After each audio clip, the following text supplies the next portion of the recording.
te bendizemos em nome de Jesus. Amém? Glória a Deus. Pode se assentar. Aquela conversa, após que a gente estava tendo voltando da Val de Jaboque, hoje eu tive que lutar contra o meu ego de novo. Eu falei, estou muito pregador. 2 cultos seguidos. Eu falei, meu Deus do céu. Segura aqui na terra que estou subindo, gente. Brincadeira. Glória a Deus. Abra sua Bíblia no livro de Apocalipse, capítulo de número 2. Nós vamos receber uma carta de Cristo, amém? Quem gostaria de receber uma carta do próprio Cristo aí? O que será que contém a carta de Cristo para você?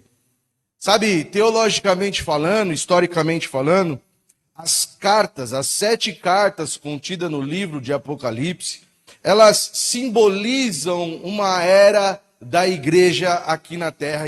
E assim, se você for pegar os fatos históricos, realmente condiz. Agora, eu creio que essas cartas que Jesus escreveu às igrejas, nós conseguimos encontrar as 7 igrejas dentro de uma só. É uma carta tão viva, são palavras tão vivas que Jesus mandou João escrever, que ela fala conosco. E aí nós vamos encontrar Efésios, nós vamos encontrar Esmirna, Pérgamo, Tiatira e assim por diante. Nós vamos encontrar todas essas igrejas aqui dentro da Efrata. E eu não sei qual dessas é você, mas o Espírito Santo sabe. E todo final de carta, Jesus vai mandar escrever. Quem tem ouvidos, ouça o que o Espírito tem às igrejas. Amém? E hoje nós vamos falar de uma igreja chamada Esmirna. Abra aí a sua Bíblia, no livro de Apocalipse, capítulo de número 2. Mas antes de ler, porque ela é bem curtinha, ela é a mais curta das 7 cartas, eu vou te contextualizar a respeito de como esta igreja vivia, qual era a realidade de vida dela, qual era o dia a dia dela. Por quê? Porque se você não entender o contexto a qual a igreja estava inserida, dificilmente você vai compreender o que Jesus está querendo dizer para ela. Esmirna é a única das 7 cidades que recebem cartas que existe até os dias de hoje. Ela fica localizada lá na Turquia e hoje ela é chamada de Izmir. Isso é só para um pitaco que também é cultura, o pastor é cultura. Mas a Esmirna, a cidade de Esmirna, ela foi a primeira cidade da Ásia a levantar um templo de adoração à deusa Roma. A própria cidade de Roma era considerada pelos que moravam nessa cidade como uma divindade. Não somente isso, lá também era adorado o imperador, César. E todos os seus sucessores eram adorados naquele lugar, naquele templo. Esmirna também era conhecida pela sua lealdade e a sua fidelidade ao Império Romano. Era uma cidade romana. Era assim, fino o que eles faziam. Esmirna também era uma cidade muito bonita, era bela, e ela era concorrente direta de Éfeso, outra cidade da Ásia, como uma das principais cidades do Império Romano. Elas disputavam entre elas o cargo de cidade importante. E o fato dela ter levantado um templo para adorar o imperador, o fato pelo que ela era fiel, era leal ao império, rendeu a ela algumas graças do imperador e fez com que ela se tornasse uma cidade muito próspera. Era uma cidade muito rica. Por quê? Porque eles viviam, eles gozavam dessa fidelidade, do fruto dessa fidelidade junto ao Império Romano. Amém. Esmirna também havia uma grande colônia judaica fora de Israel. Era talvez uma das maiores colônias judaicas fora do território de Israel, se concentrava lá em Esmirna. Amém? Mas o que tudo isso, que toda essa história tem a ver comigo nos dias de hoje? Por que é preciso você entender esse contexto? Para que você olhe para o seu dia hoje e tente linkar o contexto que aquela igreja vivia com os dias de hoje.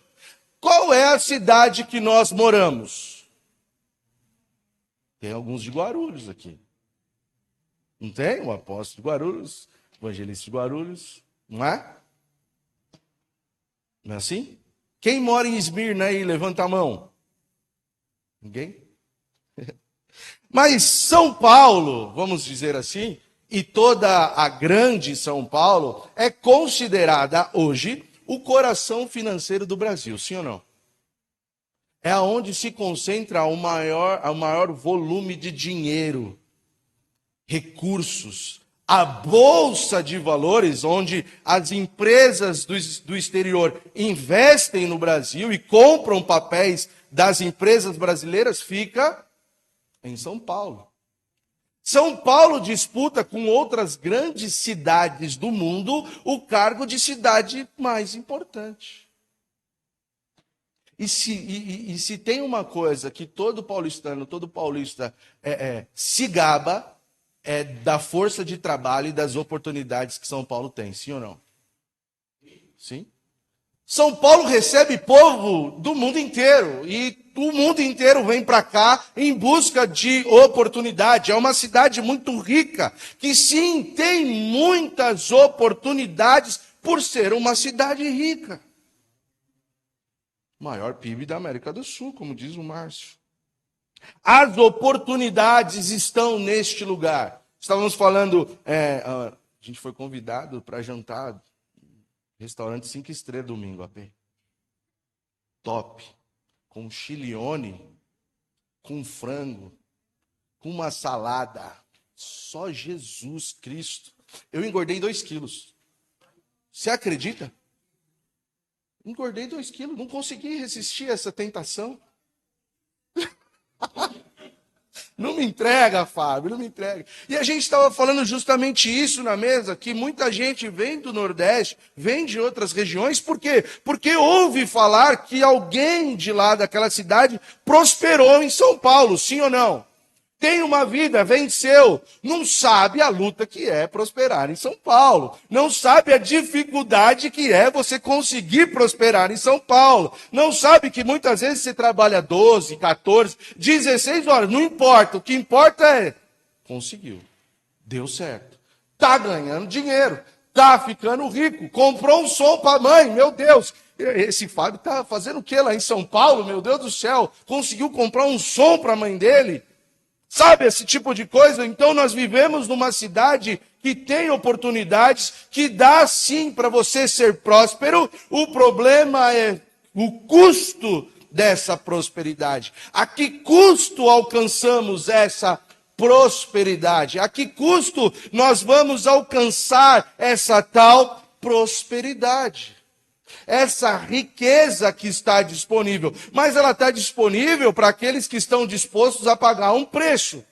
Para você ficar rico, você tem que trabalhar. E muito. Sim ou não? Para você ficar rico, muitas vezes você abre mão do seu horário de descanso. Para você ficar rico, você abre muitas vezes mão dos momentos com a família. Para você ficar rico, muitas vezes você abre mão de almoçar, de jantar com a sua família. Por quê? Porque você está em busca de um objetivo: ficar rico, ganhar dinheiro, ser próspero. Não, mas é assim, eu tenho tudo planejado. Eu vou trabalhar 24 horas do meu dia para ficar rico. E daqui a 6 anos eu já posso me aposentar, eu já vou ser rico o suficiente para me aposentar. Só que durante esses 6 anos, abençoado, Você trabalhou 24 horas por dia, você abriu mão da sua família, da sua saúde, você abriu mão de muita coisa. Então, a que custo você prospera? E Esmirna pagou um preço para ser uma cidade próspera. Ela se vendeu para o império. Ela era puxa-saco do imperador. Vamos levantar um trono, vamos levantar um templo para adorar a essa divindade chamado César. Vamos levantar um templo para adorar a Deus Roma. E aí o império volta os olhos para cá. Ai, que bonitinho. Eles fizeram um templo para nós lá. Vamos fazer investimentos, vamos melhorar as estradas. Vamos fazer investimento lá, vamos dar dinheiro para eles. A que custo?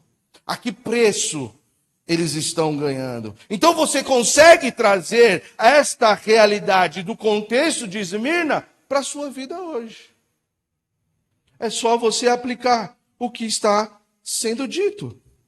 Não seria responsável da minha parte dizer que é pecado prosperar. Seria leviano da minha parte pregar contra o trabalho e dizer, olha, você é isso, não pode trabalhar, você não pode não sei o quê, que ficar rico e conquistar bens é pecado. Não é pecado. Ficar rico, enriquecer, não é pecado. Trabalhar para você se tornar rico, não é pecado. Pelo contrário, eu acredito que a prosperidade é do Senhor, é bênção do Senhor. As oportunidades que Deus abre, é Ele que abre. Agora, o que eu estou querendo dizer é que a que custo eu quero esta riqueza? Por quê? Porque se está custando a minha fé, se está custando a minha saúde, se está custando o tempo com aquelas pessoas que eu amo, o preço é caro demais.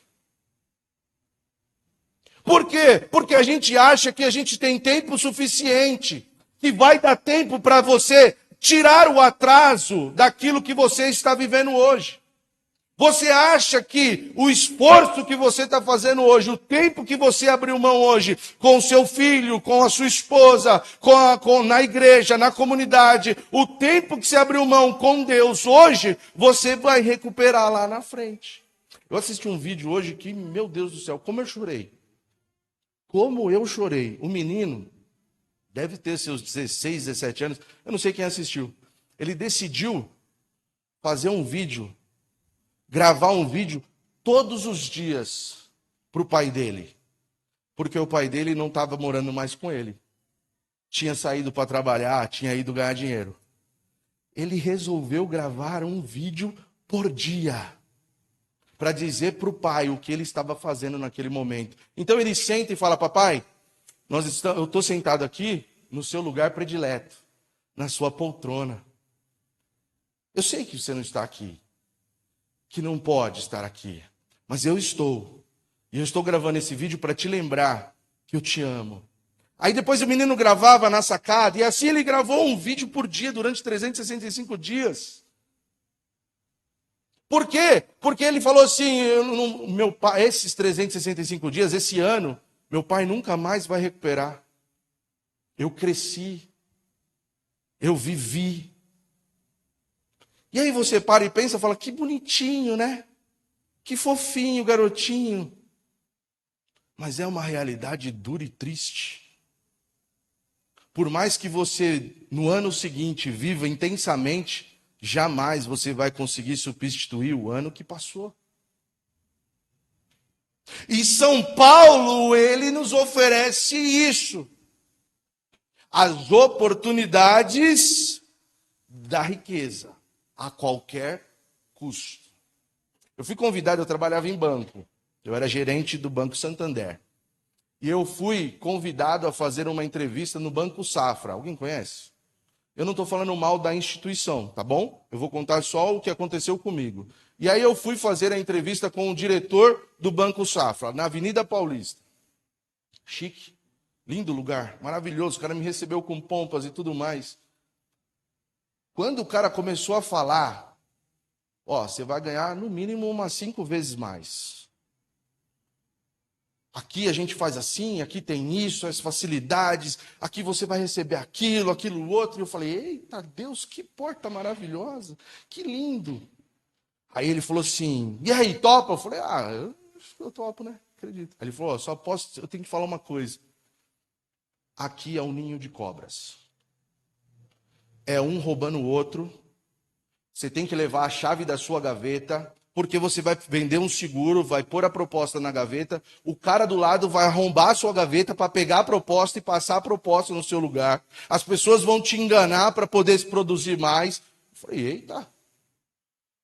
Eu falei, mas você sabe tudo isso e não faz nada? Você sabe que as pessoas roubam, você sabe que as pessoas enganam, você sabe tudo isso e vocês não fazem nada? Ele falou, produz. Faz o cara produzir mais. E eu falei, meu Deus. E assim também, eu vou falar, se a gente for falar toda a verdade para os clientes, não tem jeito deles ficar. Eu falei, rapaz, e aí, quando que você pode começar? Eu falei, nunca. Nunca. Por quê? Porque eu não vou fazer isso. Então, a que custo você busca o seu objetivo? No versículo 8 de Apocalipse capítulo 2, Jesus, como em todas as outras cartas, ele vai se apresentar. Ele vai dizer o destinatário e o remetente desta carta. Amém? O destinatário, como na carta ao Efésios que o apóstolo ministrou, é o anjo da igreja. É aquela comunidade que está em Esmirna. Mas aí ele diz sobre o remetente, quem está enviando a carta. E vai dizer o seguinte, estas coisas diz o primeiro e o último. Essas coisas que eu vou escrever agora, o remetente que está mandando essa carta é o primeiro e o último. E por que Jesus se apresenta como o primeiro e o último? Jesus se apresenta como o primeiro e o último porque ele está afirmando, eu sou o Deus eterno. Eu sou o início de todas as coisas e todas as coisas vão terminar em mim. Eu estou, aliás, ele diz assim, eu sou o Deus eterno. Tudo começa em mim, tudo termina em mim. E ele está dizendo também o seguinte, eu estou acima do tempo. Eu não me prendo ao tempo que leva ao início ao fim. Eu sou o começo e o fim. Eu estou acima de todo o tempo, mas mesmo acima do tempo, ao mesmo tempo que eu estou fora do tempo, eu estou no controle o tempo todo. Eu sou eterno. Quem escreve essa carta é o Eterno. Olha só o que diz em Isaías, capítulo de número 44, versículo 6. Assim diz o Senhor, o Rei e Redentor de Israel, o Senhor dos Exércitos, eu sou o primeiro e sou o último, e além de mim não existe outro Deus. Ou seja, eu sou o eterno. Isaías, capítulo de número 48, versículo de número 12, vai dizer, escuta, ó Jacó, e também você, ó Israel, a quem chamei. Eu sou o mesmo, eu sou o primeiro e o último. Então Jesus está dizendo, quem está falando com você, Esmirna, é o começo e o fim. É o Deus eterno. É o Deus poderoso. E a segunda a segunda forma que ele se apresenta é que ele diz assim, o que esteve morto e tornou vida. Ou a viver, depende da sua tradução. E aí eu fiquei preso nesse versículo por muito tempo. Porque eu queria encontrar uma coisa plausível, algo que fizesse sentido para nós nessa noite. E aí eu fui ler comentário bíblico, e aí eu fui assistir vídeo do pastor tal, do tal e do tal e do tal. E eu falei, não, mas não faz muito sentido isso daí também não faz muito sentido, isso também não faz muito sentido, mas eu achei uma que faz mais sentido, e eu acredito que é a que está correta. Porque assim, se as igrejas representam cada carta, um período da igreja na terra, Esmirna vai representar a igreja do primeiro século. Ela representa quando os apóstolos ainda estavam vindo, os primeiros mártires, a implantação da igreja e tudo mais. E por conta dela simbolizar isso, é que surge essa teoria de o porquê Jesus se apresenta como aquele que estava morto e voltou à vida. Lá em Esmirna, além da divindade do César e de Roma, eles adoravam também uma divindade chamada Dionísio, ou Baco, que é o deus da fertilidade, é o deus do prazer, é o deus da alegria, é o deus do vinho, é o deus da natureza. E eles adoravam essa divindade. Por quê? Porque a cidade de Esmirna, ela era rodeada de vinhedos, era muito, muito rica na uva, na produção de uva. E era tão próspera a produção de uva, que naquele lugar colhia-se uva 2 vezes ao ano, diferente dos outros lugares que era uma só. E por conta disso, eles acreditavam que aquela terra era abençoada por Dionísio, o deus da natureza. Então eles acreditavam nele e diziam que aquela terra era abençoada por Dionísio. E havia uma crença popular a respeito de Dionísio, que Dionísio era o deus da alegria, que morreu e voltou à vida para trazer alegria. Faz sentido essa crença para aquela região, e faz sentido que Jesus se apresente como aquele que morreu e agora vive. É como se Jesus estivesse afirmando: eu sou a verdade, o caminho e a vida. Eu sou quem morreu e ressuscitou ao 3º dia. Essa crença popular da onde vocês estão é a mentira. Eu sou o único que morreu e voltou a ter vida, que foi ressuscitado por Deus. Ele está dizendo: olha, eu morri por amor de vocês, para justificar vocês, para trazer vocês para o Pai. Fui eu que morri, e como Ele mesmo me ressuscitou, em mim há poder para ressuscitar vocês também. É nesse sentido que ele se apresenta como aquele que estava morto e reviveu. Então, ele se apresenta como um Deus eterno e poderoso para que aqueles que nele crê, ainda que morram, venham ter vida. Ele está dizendo para eles que estão neste contexto: fiquem tranquilos. Por quê? Porque quem está escrevendo para vocês é o início e o fim de todas as coisas, e eu tenho poder para ressuscitar. Amém? E aí no versículo 9 de Apocalipse 2, eu estou correndo para tentar fazer, hein? Jesus, estou pulando um monte de coisa aqui. No versículo 9 de Apocalipse 2, Jesus vai dizer o seguinte: conheço a tribulação pelo qual você está passando, a sua pobreza. E aqui eu quero chamar a atenção para alguns pontos. Primeiro ponto: Jesus não está alheio às nossas necessidades. Jesus não está avesso às nossas necessidades. Jesus não tapou os olhos para as nossas necessidades. Pelo contrário, ele se faz participante de todas elas quando ele mesmo decide habitar em nós através do Espírito Santo.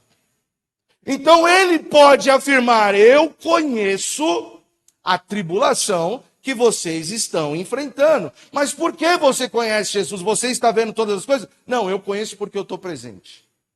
Eu conheço porque eu estou passando com vocês. Eu conheço porque eu estou sofrendo junto. Eu conheço porque eu decidi passar isso com vocês. Sadraque, Mesaque e Abednego jogado na fornalha com o quarto homem dentro. É isso. Ele não está alheio aos nossos sofrimentos. Antes, ele decidiu participar das nossas necessidades. Quem pode dar um glória a Deus por isso? Segundo ponto, ele conhece o nosso sofrimento, ele conhece a nossa angústia, ele conhece os nossos problemas, ele conhece as circunstâncias, ele conhece o que nós estamos enfrentando e, neste caso, ele conhece as nossas necessidades físicas. Por quê? Porque a tribulação que ele está dizendo, depois da vírgula, ele afirma qual é. Ele diz: eu conheço a tribulação pelo qual vocês estão passando, a sua pobreza. Qual é a tribulação que vocês estão enfrentando?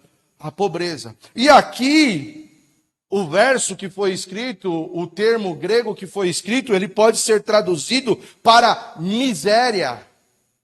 E não somente miséria, como miséria extrema. Então Jesus está dizendo: eu conheço a tribulação que é o que vocês estão enfrentando, viver onde vocês vivem. A crise que vocês estão enfrentando. A crise econômica pelo qual vocês estão passando. E aqui há um ponto por qual você tem que entender o contexto onde a igreja está inserido para conseguir fazer sentido para você essa extrema pobreza. Por que a igreja de Esmirna era pobre? Se lembra que eu disse que em Esmirna havia uma colônia, e talvez a maior colônia judaica de toda a Ásia? E naquela época, os judeus conseguiram, junto ao imperador, o direito de cultuar a Deus. Então, o imperador disse: vocês estão livres para fazer os seus cultos, a continuar com a sua religião. Porém, para os romanos, eles entendiam que o cristianismo era uma seita ligada ao judaísmo. Era apenas uma ramificação vinda do judaísmo. Então, para o romano, cristão e judeu era a mesma coisa. E o que estava acontecendo naquela época? A igreja de Esmirna não se dobrava para adorar o imperador. Não se dobrava para adorar a Deus Roma. E isso influenciava direto o olhar dos romanos para os judeus, porque como era tudo para eles a mesma coisa, você vai estar dizendo: mas espera aí, aqueles amigos seus lá, os cristãos, eles não estão participando do culto para o imperador, eles não vão lá adorar o imperador. A gente vai denunciar eles e aí vai vir consequência. Então, além de uma perseguição romana, havia uma perseguição dos judeus. Porque os judeus não queriam que os cristãos, vamos dizer assim, sujassem a barra deles. Os judeus daquela época não queriam ser atrapalhados, atrasados. E essa pobreza, essa miséria, esse estado de miséria, foi causada pela perseguição não somente dos romanos, mas também dos judeus. E diz os historiadores que muitas propriedades de cristãos foram confiscadas. O trabalho das pessoas, as pessoas que possuíam comércio, essas coisas, não davam trabalho para os cristãos. Por quê? Porque eles não adoravam ao império. E isso causaria um problema para eles. Então imagine você estar num lugar onde você é privado de ter renda. Privado de trabalhar, de trazer sustento. Só que você não está em qualquer lugar, você está numa cidade, uma das mais ricas do império. Você vê todo mundo prosperando, você vê o Chiquinho da padaria prosperando, você vê o dono, o sapateiro prosperando, você vê os psicólogos prosperando. Você vê todo mundo prosperando e você não consegue trabalho. Você não é inserido na parte econômica da cidade. Por quê? Porque você se recusa a dobrar aos preceitos do templo de adoração ao imperador. Os romanos acreditavam piamente que os cristãos eram judeus. E para eles, como todas as coisas eram iguais, eles começaram a perseguir os judeus também. Eles começaram a implicar com os judeus. Existe a história de um homem que foi discípulo do apóstolo João, que era líder da igreja em Esmirna, que era bispo lá dessa comunidade, e o nome dele era Policarpo. E Policarpo, ele fazia a obra de Deus, ele trazia os ensinamentos de Jesus, até que ele foi delatado pelos judeus, entregue pelos judeus, porque ele não queria adorar o imperador. Então veio a tropa de Roma para o prendê-lo. Sabe o que é mais interessante? Quando conseguiram prender ele, Fátima, falaram assim, a gente vai te dar um tempo aí, de algumas horas, para você fugir. Mas espera aí, é o exército inimigo que veio me prender, e os caras que vieram me prender estão me dando um tempinho para fugir, e o mais interessante é que esse homem se coloca de pé e fala, eu não vou abandonar Jesus, se ele nunca me negou, porque eu negaria? Pode me levar preso. E aí diz a história que esse homem é levado à praça pública para ser queimado vivo, e pasmem, agora era um sábado. E pasmem mais ainda, alguns judeus ajudaram a pegar lenha para queimar ele. E sábado é o dia da contemplação do Senhor, onde eles criticavam Jesus, que Jesus não podia fazer a obra de Deus, mas eles mesmos, em torno do seu direito, para não perder o seu direito, eles se submetem, ou eles abrem um preceito, não, aqui a gente vai fazer isso, mas é para o próprio bem da comunidade judaica. Eles eram perseguidos, eles eram não somente perseguidos, mas humilhados.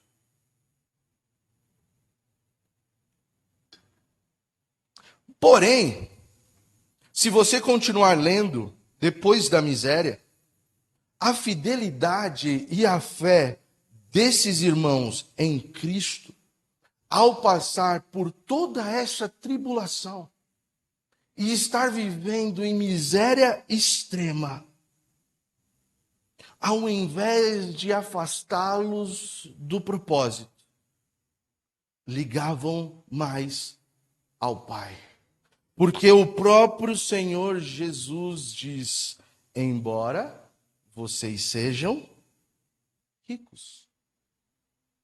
Eu conheço a tribulação pelo qual vocês passam, que é a sua pobreza, a sua miséria extrema. Porém, vocês são ricos demais. Abra sua Bíblia rapidinho no livro de Mateus, capítulo de número 6.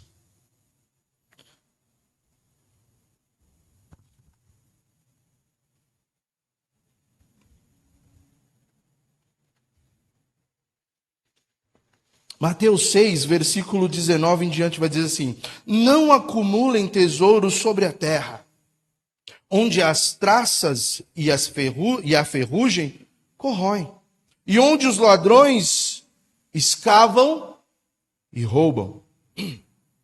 Mas ajuntem tesouros no céu, onde as traças e a ferrugem não corroem, aonde os ladrões não escavam e nem roubam, porque onde estiver o seu tesouro, aí também está o seu coração. Então eu consigo ler a passagem de Apocalipse, eu consigo ver através da história que está sendo escrita, essa carta aos meus irmãos de Esmirna, eles vivendo plenamente o que Jesus disse através de Mateus.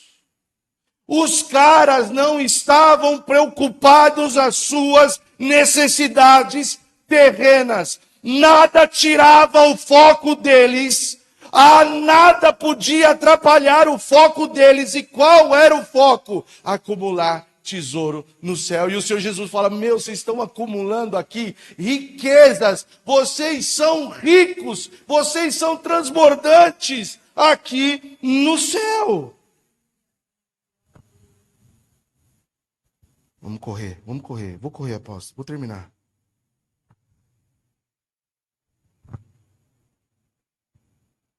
Eles estavam vivendo Mateus, eles estavam acumulando riquezas nos céus, mas não somente isso, olha o que Jesus diz. E a blasfêmia dos que se declaram judeus e não são, sendo isso sim sinagogas de Satanás. Ou seja, eu conheço aqueles homens que estão maldizendo vocês. Eu conheço essa raça de religiosos que estão falando mal de vocês, mas não se preocupem com isso. Não se preocupem com o testemunho deles, porque para mim não vale nada, não passa de blasfêmias. Eles são sinagogas de Satanás. Não tenha medo das coisas que você vai sofrer. Ou seja, para a igreja fiel, para a igreja que tem foco no reino, para a igreja que está acumulando riquezas nos céus, Jesus traz uma palavra que não é a que talvez muitos de nós esperávamos. Porque a gente espera que tudo vai dar certo. E agora sim a minha bênção vai chegar, a minha vitória vai chegar. E aí Jesus diz assim: você vai sofrer, mas não tema. Fique tranquilo. Fique tranquilo com este sofrimento. E ele continua: eis que o diabo está para lançar algum de vocês na prisão. A história de Jó que o apóstolo estava contando aqui na ministração do louvor. Sabe o que Jesus está dizendo? Não percam o foco nos céus. A tribulação vai vir, mas tem de bom ânimo. Eu venci. Eu venci e eu estou com vocês. E aí ele diz assim, continuando: e alguns de vocês, vai lançar alguns de vocês na prisão, para que vocês sejam postos à prova. Vai ser duro, vai ser uma prova de ferro. E passem por uma tribulação de 10 dias. E aqui eu não vou entrar num assunto teológico, que alguns falam que 10 é o número completo, enfim, nananana, mas eu acredito que 10 dias aqui é literal, é 10 dias mesmo. Que eles iam passar 10 dias sofrendo as aflições. Mas como pouco importa o que eu penso, vamos ficar só nas palavras da Bíblia, que a tribulação duraria 10 dias. Seja fiel até a morte, e eu lhe darei a coroa da vida. Ou seja, continue, permaneça, persevere, insista, não tire os olhos do foco, não se desvie, mantenha os seus olhos firmes nos céus. Sabe o que mais me deixa intrigado nos dias de hoje? É entender o que é que Paulo viu quando se encontrou com aquela voz que dizia: Saulo, Saulo, por que me persegues? Porque aquela visão que ele teve, aquele momento mudou, ressignificou a vida de Paulo. E Paulo, naquele momento em diante, estava disposto a padecer pelo Evangelho de Cristo. O que é que esses homens em Esmirna conseguem enxergar que nós hoje não enxergamos? Por que que eles conseguem fitar os olhos para o céu? Por que que eles se mantiveram tão perseverantes em meio a tantas lutas, sendo que Jesus nem trouxe uma palavra de tanta esperança assim? O que é que eles viram? A gente canta aquele louvor, né? O que é que os anjos vêm, não é? Que os fazem se prostrar. O que é que os anjos vêm, que os fazem? O que esses caras enxergavam? O que esses caras viam, a Bíblia não narra. Mas eu creio que eu não peco quando eu digo que eles estavam firmes em um propósito e nada atrapalhava o seu foco. Eles estavam focados em Cristo Jesus, o Salvador, o Eterno, o Rei dos Reis, aquele que era, que é e que há de vir, e podia ser a tribulação que fosse. Eu não desisto de acreditar nesse Deus. Por quê? Porque eu não acredito no que Ele faz, eu não acredito no que Ele pode me dar, eu acredito em quem Ele é.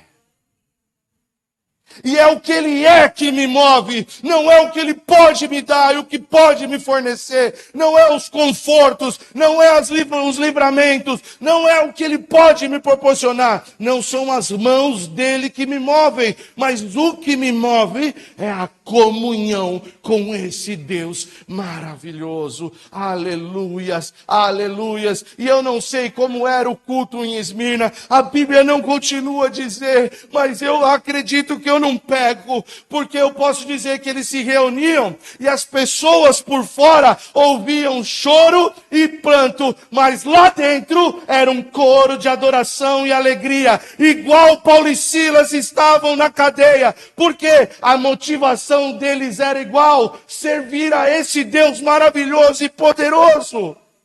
Eu só quero uma coisa, intimidade com esse Deus. Eu só quero uma coisa, viver por esse Jesus. Eu só quero uma coisa, expressar a minha gratidão a Deus através da minha vida. Eu quero que as pessoas olhem para mim e glorifiquem a Deus através da minha história. Eu quero ser espelho refletidor da glória de Deus. Eu quero ser, como Paulo disse, com os rostos descobertos, revelando a glória de Deus. Não importa se pobres, não importa se sofredor, não importa se preso, o que importa é continuar glorificando a Deus através da minha vida. A gente não se dobra a Roma, a gente não se dobra. Mas olha só, se você aceitar só um pouquinho, é só, vamos dizer assim, é só no domingo. É só um diazinho, não dá nada. Não dá nada? Para mim dá tudo. Por quê? Porque Deus para mim é tudo. Deus para mim é tudo e eu não troco isso por nada. Amém? E para finalizar, eu não podia deixar de ler. Abra sua Bíblia no livro de 2 Coríntios. Ai, Jesus, passei em a pé. Mas estou terminando. Culpa sua que me entregou depois. 2 Coríntios, capítulo de número 4, versículo de 8 em diante.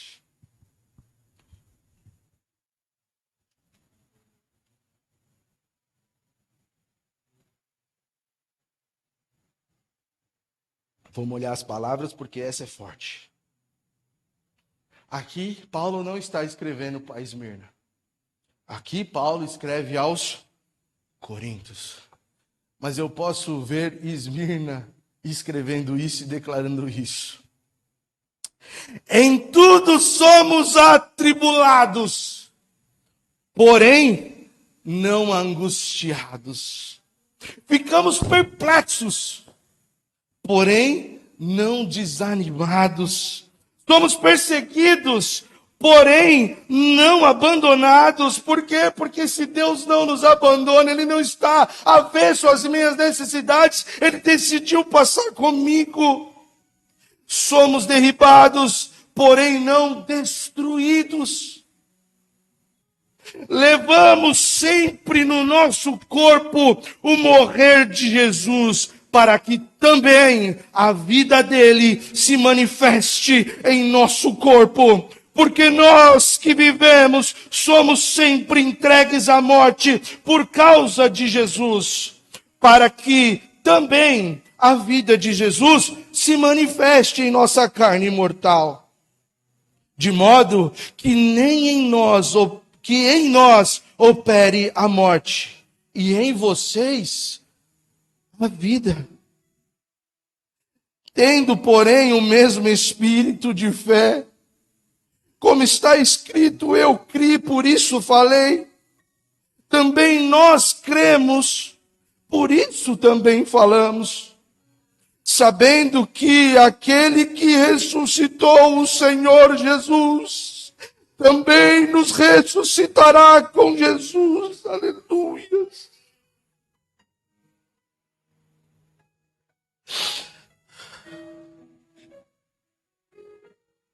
E nos apresentará juntamente com vocês. Porque tudo isso é para o bem de vocês, para que a graça multiplique-se, tornando abundantes nas ações de graça por meio de muitos, para a glória de Deus. Por isso, não desanimamos, pelo contrário, mesmo que o nosso ser exterior se desgaste, e o nosso interior se renova dia a dia. Porque a nossa leve e momentânea tribulação produz para nós o eterno peso de glória, acima de qualquer comparação. Na medida em que não olhamos para as coisas que se veem, mas para as coisas que não se veem. Porque as que se veem são temporais. As que não se veem são eternas. Aleluia. Eu posso ouvir os meus irmãos de Esmirna gritando em alta voz essas palavras. Está difícil, está dura. Essa vida está difícil, as lutas, as minhas necessidades gritam. Os meus desejos gritam. O cenário que me rodeia não é favorável. Mas tudo coopera para o bem daqueles que amam a Deus. Sabe uma coisa da cultura oriental que eu acho linda? Quando um homem judeu ou muçulmano se sente vazio de Deus, sabe o que eles fazem? Eles vão para o deserto e passam dias no deserto e ficam lá até ouvir a voz de Deus. E aí você tenta entender por que no deserto. Por que ir no deserto? Porque eles acreditam que nas adversidades, quando não tem apoio nenhum, quando não tem nada que distrai, que é só você com você mesmo, você consegue estar mais sensível a Deus. Eu não sei o que eles viam, de fato não sei, porque a Bíblia não diz. Agora eu posso afirmar que o que eles viam, o que eles enxergavam, era suficiente para passar qualquer perseguição, qualquer prova. E hoje a gente perde nossas batalhas para barrinha de chocolate. A gente perde nossas lutas para o Constiglione da Evelyn. A gente perde nossas batalhas pelo cansaço. A gente perde as nossas batalhas por tanta coisa besta. Mas eles enxergavam os céus abertos, aleluia. E o convite para o Espírito Santo para as nossas vidas está no último versículo dessa carta. Apocalipse 2, versículo 11. Quem tem ouvidos, ouça o que o Espírito diz às igrejas. O vencedor, de modo nenhum, sofrerá o dano da segunda morte. O vencedor não vai sofrer a ausência de Deus. Ao vencedor, ao perseverante, aquele que lutar, aquele que continuar acreditando, não vai experimentar a ausência de Deus, não passará por essa morte. Isso é garantia de Jesus, são palavras de Jesus.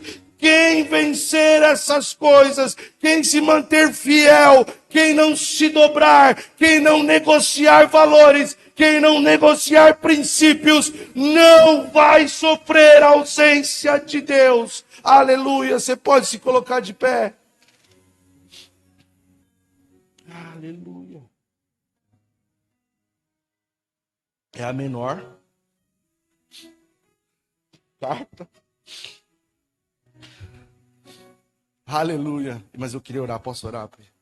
Coloque a mão no seu coração. Sabe uma coisa que os meus irmãos de Esmirna me ensinam hoje?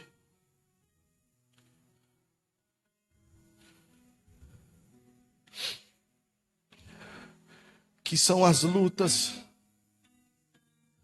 que é a adversidade que revela quem você realmente é. É a adversidade, é na hora da luta que você vai mostrar o quanto você acredita nesse Deus que você diz que acredita. É na hora da luta, da necessidade, da adversidade, que você tem que demonstrar o quanto você acredita realmente na palavra que você leu, na palavra que você ouviu. E não importa o cenário que esteja a sua vida, Deus não está com os olhos tapados, muito menos com as mãos mirradas. Ele está aqui nessa noite para dizer: continue, continue, prevaleça, permaneça, porque se você não falhar, você não vai sentir a minha falta. Senhor, nós ouvimos a tua palavra, Pai, e quão constrangedora ela é, porque revela a nossa realidade e a realidade de um povo que tinha os olhos fitados nos céus, Pai. Mas eu creio que o teu Espírito Santo nos trouxe essa carta, entregou essa carta escrita por Jesus a nós hoje, não com condenação, não com juízo, mas com um amor resgatador, com um amor avassalador, capaz de nos tirar da caverna e colocarmos de pé, olhando para os céus. Por isso, Espírito Santo de Deus, eu te peço, coloca de pé o abatido, não importa a necessidade. Fortaleça o cansado, não importa o quão cansado esteja. Console os feridos, não importa o quão ferido ele está, o quão triste, o quão entregue a este sentimento de tristeza ele esteja. Eu creio que o Senhor tem poder para nos resgatar.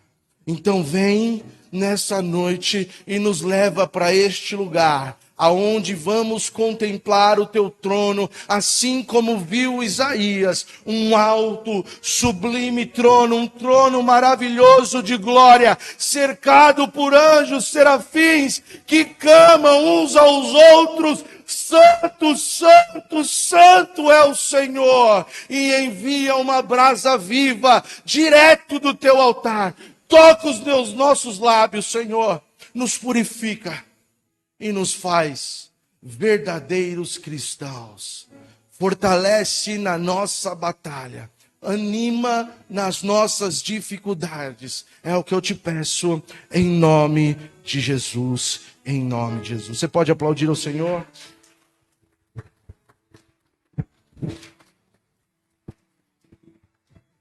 Glória a Deus. Eu me lembro daquele louvor, né, Dani? Você me leva ao deserto para falar de amor. Deus tem a maneira dele de falar com a gente. Que Deus possa fortalecer o seu coração. Sorte de vocês que foi o pastor Vitor que pregou essa. Ele pregou com o coração de pastor. Essa carta aqui, ela tem só 4 versículos. Mas a gente apanha muito com ela. Porque é a igreja que sofre por causa do evangelho. Ela não sofre por causa do seu posicionamento errado. Ela sofre por ser fiel. Paulo diz: todos aqueles que querem viver fiéis a Deus, ao evangelho, vão sofrer perseguição. Se o mundo nos ama e nós amamos o mundo, não estamos em Deus. Essa carta diz de uma igreja assim: a igreja que aos olhos do mundo tem pouca força, mas diante de Deus ela é rica, ela é forte. Sejamos fortes e firmes naquilo que o Senhor nos chamou, firmes de propósito. Gente, eu pregaria todos os cultos durante o ano inteiro essas cartas aí, cada dia que pregasse, tirava alguma coisa. Já escrevi o livro, já preguei outras vezes, preguei esses dias Efésios, pregaria tudo de novo e Deus tem alguma coisa nova para a gente, porque é a carta para a igreja dele. Felizmente, essas igrejas passaram por muitas dificuldades. E a gente também tem as nossas batalhas. Chegou a nossa vez. Chegou a nossa vez de vencer os nossos desafios. Amém? O pastor Vitor estava ministrando aqui sobre juntar tesouros. E uma maneira de nós mostrarmos que o nosso coração não está nessa terra, não está nas riquezas dessa terra, não está na vida financeira, é ofertando e dizimando na casa do Senhor. E eu quero convidar você a ofertar, a dizimar, porque é através do seu dízimo e da sua oferta que nós honramos os nossos compromissos como igreja do Senhor Jesus. Amém? Então separa a sua oferta neste momento, o seu dízimo, você que vai dizimar na casa do Senhor. É importante você ser fiel, é importante você honrar a casa de Deus, porque é através da sua fidelidade que nós honramos todos os nossos compromissos como igreja. Amém? Levante as suas mãos com a sua oferta. Você que pode ofertar, talvez você não pode ofertar, e como Jesus mesmo escreveu a carta, ele conhece cada igreja, ele conhece cada vida, Deus conhece você, Deus sabe das tuas condições. E eu quero declarar em nome de Jesus que haja uma porta aberta para a tua vida financeira. Pai Santo Eterno Deus, recebe com amor, Senhor meu Deus, a oferta que nós estamos colocando no teu altar, Senhor. Pai Eterno, que seja para honrar os compromissos com a tua casa, Senhor. Que seja, Senhor meu Deus, para atrair as tuas bênçãos sobre a vida de cada um que aqui está, Senhor, nesta noite. Faz prosperar, faz viver milagres em nome de Jesus. Eu sei que tu és o Deus da provisão. Senhor, entra com a tua provisão na vida de cada um dos teus fiéis, Pai. Faz cumprir a tua palavra em boa medida, recalcada, sacudida, transbordante. Que em nome de Jesus haja prosperidade sobre a vida do teu povo. Nós te pedimos e te agradecemos no nome do Senhor. Amém e amém. Você que vai ofertar, você que vai dizimar, traz até o gasofilácio a tua oferta e o teu dízimo neste momento. Amém? E senta aí só um segundinho para me dar só os recadinhos e a gente já finaliza o culto de hoje, tá bom? Amanhã nós teremos jiu-jitsu, 8 horas da noite, quarta-feira, dia de jiu-jitsu. E essa sexta-feira é a última sexta-feira do mês, não é isso, né? Certo? A última sexta-feira do mês, não é isso? A última sexta-feira do mês. E então convido vocês a estarem participando do nosso culto de encerramento deste mês de adoração e oração também. Então venha participar conosco, vamos ter esse momento de oração e de adoração. Vai ser muito gostoso. E depois nós vamos começar no mês que vem, no mês de setembro, nós vamos começar momentos de estudo da palavra de Deus aqui com o pastor Vitor, tá bom? Então vai ficar aberto para toda a igreja, todos que quiserem participar, podem estar participando 8 horas da noite aqui nas sextas-feiras. Mas essa sexta-feira nós vamos estar finalizando este mês do encontro de adoradores com oração e louvores. Amém?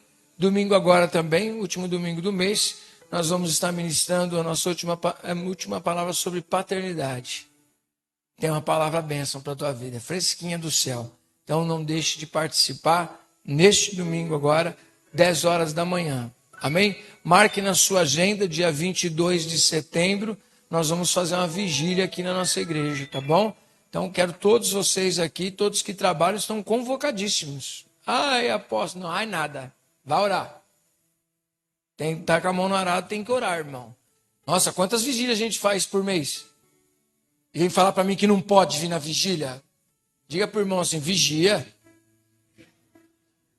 Vigia. Tem que estar aqui, dia 22 para o dia 23, tem que estar aqui orando. Eu vou estar aqui. Todos nós aqui vamos estar orando, virar a noite aqui orando. Apóstolo, eu não aguento. Vai aguentar. Aguentar. Senão te coloca no deserto, hein? No deserto você ora.